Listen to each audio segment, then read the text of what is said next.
沙特阿拉伯作为一个世界上最神秘的国家之一，他们真实的老百姓的生活是什么样子的呢？我用镜头带你们全方位的去了解一下吧。刚才跟我打招呼的是大龙哥哥的儿子，最小的一个孩子，现在是11岁。因为是在月，在这个城市的哥哥姐姐们还带着他们的老婆和老公还有孩子来到婆婆家吃饭，所有的饭菜都是我婆婆提前2天准备好的，一个人做的。在沙特阿拉伯，虽然大部分的家庭他们都是有菲佣的，但是他们是不会让菲佣去给自己做饭的。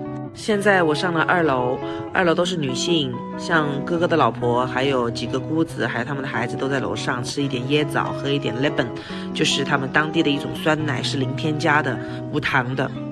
沙特阿拉伯人他们食用大量的奶制品。小朋友这个时候是最开心的，因为大人很多，小孩子很多，就是没有人去管他们，他们想怎么玩怎么趴怎么造，然后想吃什么东西都不会有人制止他们，因为没有时间。沙特人就是这样子，家里的人一多，他们就不会在桌子上吃饭了，就直接拿一个巨大的地毯铺在地上，然后把所有的吃的和餐具就铺在地上，席地而坐。我觉得这个办法真的很好，经常这么多人聚在一起吃饭，这样子比较方便一点。但是这里我还是要强调一点哈，虽然都是家里人，但是还是男女生都是分开的，因为我的6个姑子他们的老公也在，所以就是家里的男眷就会在一个区域，女眷会在一个区域，小孩子就无所谓。那么这个时候大家就有疑问了，都是一家人，为什么还要分男婿女婿呢？6个姑子就是6个女婿嘛，对吧？虽然也是在沾亲带故是亲戚，但是还是属于外戚。包括大龙跟他哥哥的老婆见面也是不方便的，他老婆是要包头的。然后大龙哥哥见我就无所谓，因为他在中国就见我正常的中国的装扮，所以就无所谓，而且他们知道我是不介意的。其实这里有个重点是什么？这里的女性是她自己比较介意让其他的男人看到自己 ，OK？ 所以沙特男性他们会主动回避有女性的场所，是因为他们生怕会触犯到这些女孩子。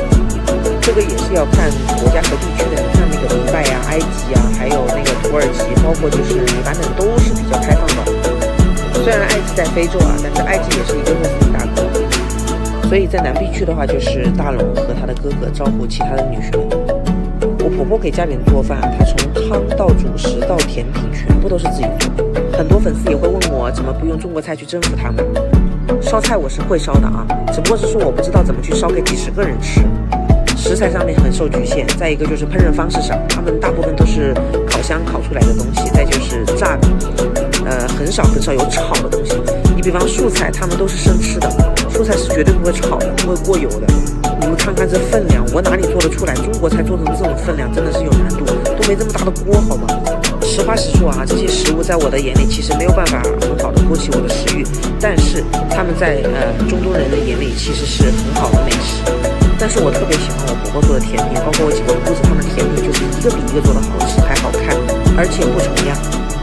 给你们看看南地区吧，就是很无聊的坐在那边聊天喝咖啡，连小孩子都不喜欢过去。这个是大龙的妹妹，是他们排行最小的一个，她是我婆婆最宠的一个孩子，最喜欢的。我请她展示一下她的民族服装。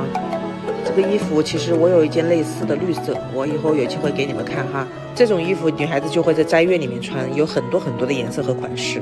其实像这样子的碰头聚会，不光是在斋月里面，其实平常的日子也是经常会有的。我在沙特看到的是，他们会把这样子的家庭聚会放在所有社交的第1位，其次是亲戚之间的走动和社交，最后是朋友之间的社交。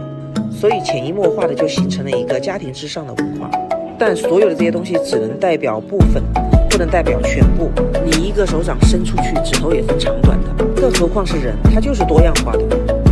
好了，散会。在提到沙特阿拉伯这个国家的时候，很多人首先联想的是什么？就是资源、石油，还有皇室、土豪，对吧？这次我用镜头带着你们去看一下真实的沙特阿拉伯是不是跟你们想象中一样的。差不多开了2-3分钟，我们就开到了沙特的农村。镜头里面的是沙特本地人啊，卖的水果都不怎么样，就是还没发育好的那种。但是我们就想照顾一下他的生意，让他觉得他的生活其实还是挺有意义的。无论是小孩还是他爸爸，你看他们脸上笑的就是很灿烂，就是一点都没有在抱怨自己的生活。我们这些衣食无忧的人真的少矫情，不敢开得太远，因为婆婆晚上还要请很多姑姑过来做客，所以我们要早点回小型的养殖基地买点蔬菜回去。沙特在中东来说的话，它是最大的国家，它的空地和农村面积远远大于它的城市面积，那就意味着有相当一部分的人其实他们的生活是比较艰苦的。像这样的地方哪里有学校呢？根本就没有地方去学习和受教育。如果政府刚好开发到这个地方来了，他们比较幸运，可能以后的生活或者下一代的生活都会得到改善。沙特的外劳其实挺便宜的，你看镜头里面这些人都是印度的，应该是一个月的工资就1000多人民币。所以重点是在这个国家请得起菲佣、请得起保姆的人不一定是土豪，普通人也可以。准备回家的时候，你看这些猴哦，就是它可以肆无忌惮的在外面就是乱窜。它这边爱爬的猴子真的实在是太多了，因为是斋月，所以在白天的时候出门的话会消耗我们的精力，因为我们是滴水不进的。我们到家以后呢，要火速我去婆婆那边给婆婆请个安。听说婆婆今天邀请了所有的姑姑，所以我的很多姑子还有包括我今天都会跟婆婆一起去商客人。婆婆还特别帮我沙特待客的基本也就是说客人还在的情况下，家里的每一个人都来一个。去年的这个时候也是斋月，我都不是很就是到点肉肉要睡觉，我就陪我去睡觉，也没有说跟他们一起陪着客人。现在想想其实挺不礼貌的。我的婆婆和姑子们他们也习惯了，就是知道我到点了，就是10点钟要陪肉肉去睡觉了，特别感激他们对我的包容。今天来的这些姑姑们呢，包括他们的女儿，差不多人数有30人左右吧。我是一个中国人，出生在一个提倡计划生育的年代，像这么多的亲戚对我来说，简直就是天方夜谭。有一天，我问我婆婆和大龙，肉肉到底有多少个表姐？这个时候，我婆婆就拿出她的手机，算了好久好久，就算了她娘家那边肉肉的表姐就有100多个。然后我就没有继续问大龙的爸爸这边的表姐有多少个，我还没有算5个。沙特阿拉伯还有一个特点是什么？他们喜欢亲上加亲。他们以前都是叫部落嘛，他们会在部落里面给自己的子女去找配偶。这个就有点像中国以前的古代了吧？这个时候又有很多人会操心的问，那他们优生优育怎么办？因为同样的问题我也问过老公，他们在婚前会去做基因检测，如果合适咱们在一起，如果不合适那就没办法，各自重新再找。这个客厅是我婆婆准备出来接待姑姑们，因为这次只邀请了女眷，没有邀请男眷，所以只需要准备1个客厅。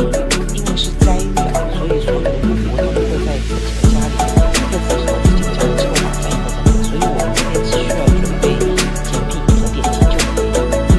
甜品基本上都是婆婆自己做的。沙特阿拉伯人做甜品真的是没话说，就是把这个甜度降一半，对我来说会有点往后点。出于尊重，我的镜头不会刻意的去拍当地的成年女性，你们将就看一下腿吧哈。从晚上10点到12点钟这2个小时的时间里面，都会陆陆续续有人来。这次来的只是近亲的姑姑们啊，后到的人要给前面已经来的人挨个的去打个招呼，贴面礼。如果这个里面已经坐了50个人，你要这50个人每一个人都要亲到。换句话说，无论你是亲戚也好还是朋友也好，如果是同性的话，见面就是要亲吻你的。关系一般的2下，关系好的3下、4下、5下、6下、7下都有。因为请的都是女孩子，所以所有的男性他们是不会进这栋房的。大龙就自己安排自己，但是肉肉实在太困了，我就让他把肉肉接走，去我们的那个小房子里面，让肉肉先睡。婆婆的女儿们和我一起陪着婆婆守到最后一个客人，差不多1点钟离开的时候，我们最后再解散。要么就不答应，要答应就干到底，对吧？散会。沙特阿拉伯人吃饭每一次都是很多食物，他们会浪费食物吗？吃不完的食物会去哪里呢？我后面会告诉你们。沙特阿拉伯人面对亲情、面对朋友的一些人情世故，其实也是挺有意思的。小孩子去别人家里做客的时候，客人从来不会当着主人的面说不要吃这个，不要喝那个，这个不好，那个不好。所以渐渐的，我也学会了睁一只眼闭一只眼，该闭嘴的时候就闭嘴。大嫂在准备食物的时候，我们就开始有人会去陆陆续续的给她帮忙，包括我婆婆在内。所有的食物呢，它都是备的2份，因为我们是男女分开吃的。前菜、主食还有甜品全部都是家里做的，包括一些很漂亮的饮料。在他们的眼里，如果能够自己亲自为家里人做一顿饭的话，其实是一种最真诚的邀请。还有一件事情让我特别触动的是什么？就是每一个人在吃完饭以后，他会自发的跟主人一起去收拾桌子，去整理，去把一些一次性的用具放在垃圾袋里面去做分类，然后把没有吃的东西，然后又把它分类放好，是每一个人自发的哦。主人这个时候也不会说不用，你去坐着吧。这个时候我也会很积极的参与到他们里面去。你只有自己不把自己当外人，别人才不会把你当外人，对吧？和婆家人相处的这段时间，让我感受到了沙特阿拉伯人的循规蹈矩、彬彬有礼，还有那些不会让人感到排斥的人情世故。吃完了晚饭以后呢，回到沙发区域，开始喝咖啡、喝茶、聊天，然后各种点心又上来了，香薰也点着。你会发现去沙特阿拉伯人家里做客，从进门的那一刻开始，一直到你出门，你的嘴巴是绝对不会停的。衡量一次成功的邀请的指标是你备了多少食物，你备了多少点心，你是否面面俱到为小孩子也着想了。大龙的哥哥姐姐们最近一直喜欢拿出以前的老照片出来，然后拿手机翻拍，透过我手机镜头给你们看一下大龙哥哥婚礼当天的情景。当时我的婆婆好像40岁都不到，肚子里面还怀着最小的一个妹妹。我婆婆好像是14或者是15岁就结婚了，嘴巴里面的点心还没有吞下去，巧克力又来了，我婉言谢绝了。差不多到了晚上11点多钟的时候，又要开始吃饭了。减肥是不可能的，就是你想都不要去想这件事情，因为你不吃就是不礼貌。